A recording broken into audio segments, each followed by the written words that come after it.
Governor Eric Holcomb was on his way back to Indiana from Europe when the shooting happened. Yeah, he was in communication with authorities throughout his flight, and our crews were there when he landed. 24-hour News 8's Jenny Dreasler is live at Noblesville West Middle School. And Jenny, what did he have to say?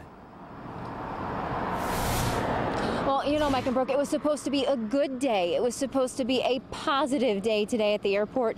But after what happened here at Noblesville West Middle School, all of that changed. You could see it in the governor's eyes. He got off the airplane and you could see the sadness as he knew exactly what he had to talk about.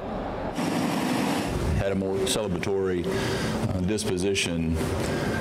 Was planning on reporting about how productive our recent trip was. But that's not what Indiana Governor Eric Holcomb spoke about today. Instead, another school shooting.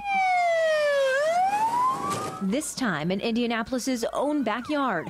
The governor, visibly emotional, hammered home the need for change. We need to make sure that we don't leave any stone unturned. And if there's a resource that is needed by a school in the state of Indiana, we're going to find a way to deliver on that. There's nothing more important than we can do. We're on the right road. We're moving in the right direction.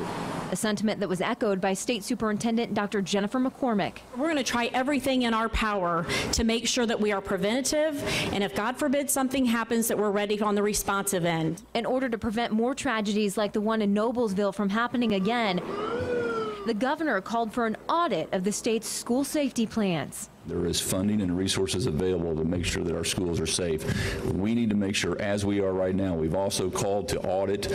We'll get a lot of that information by August 1st. We'll see where there are some deficiencies, if there are some, throughout the state of Indiana, and then we'll address those issues. We need to get aligned.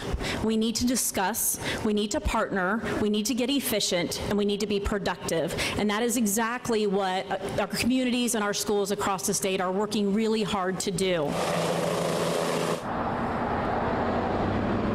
Yeah, as you just heard in that press conference, very pointed words coming from the governor. We also heard from a spokesperson for the governor that every school is required to have a safety plan, every school district required to have a safety officer. Reporting live in Noblesville, Jenny Dreasler, 24-hour News 8.